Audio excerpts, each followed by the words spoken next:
Welcome to Troy's Remote Work Video Series, Episode 1, The Hardware You Require. The reason I'm doing these videos because I know owners, decision makers, managers from companies want to have a work-life balance, so that means they need to do work when they're not in the office.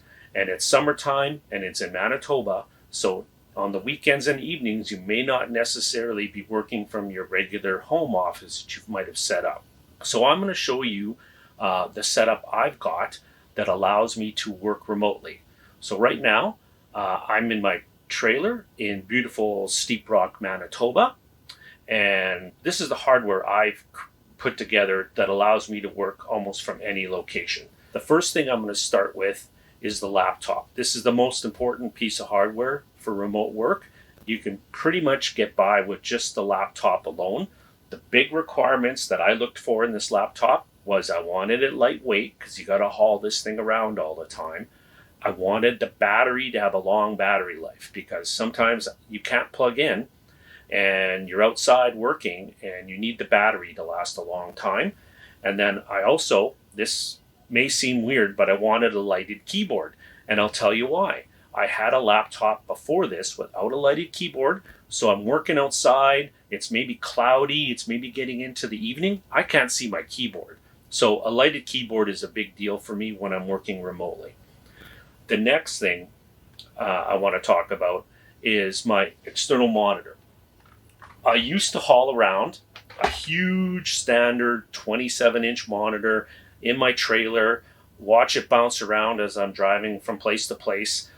I made an investment this year in this ViewSonic portable LCD monitor. It's super lightweight.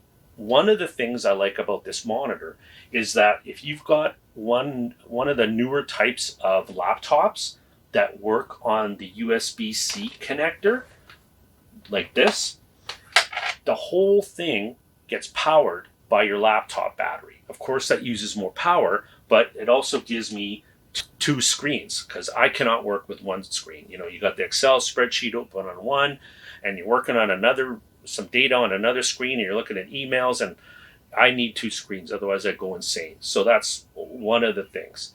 The next thing is you got a nice light laptop. It's small. Well, guess what? It doesn't have a number pad. I spend a lot of time in Excel when I'm working remotely, and this number pad is a lifesaver. It's very easy. It's a Bluetooth laptop, external number pad, and then the other thing I also got is a Bluetooth mouse because I find the mouse pad on my laptop a little bit too tight and awkward to use. And the nice part is everything here, like the ViewSonic monitor, fits in this bag, so it don't have to worry about scratching it. And then all of this hardware fits in my briefcase. So I just carry this thing around all week, no matter where I'm going. The minute I leave the office, my whole kit leaves with me. The one thing that I do, this is mostly when I'm camping, you might be in a spot without power, right? So now you've got to run all this hardware. I get about, depending on how bright my monitor is, 2 or 3 hours of battery life.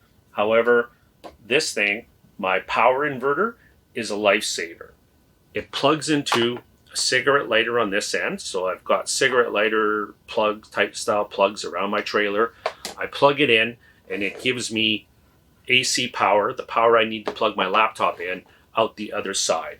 I'm going to put a list of all of this hardware in the notes to this video, so you don't need to figure out, what brand I'm using. Most of this stuff honestly came off Amazon, and some of it, as a reseller of computer hardware, we bought through our regular distribution channels, but I'll put notes to all of it. And the last thing I want to talk about is my IKEA lap tray. Now, I love this thing. I can't show you here, but you're sitting outside, you're on the chair, enjoying the sun. You put this thing on your lap, you put your laptop on top of it, and it gives you a nice stable source to work on. So that's a quick run through of the hardware you require to work remotely. Keep watching for the next video in the series when I'm going to talk about what kind of work you can do remotely and how to do it. Thanks.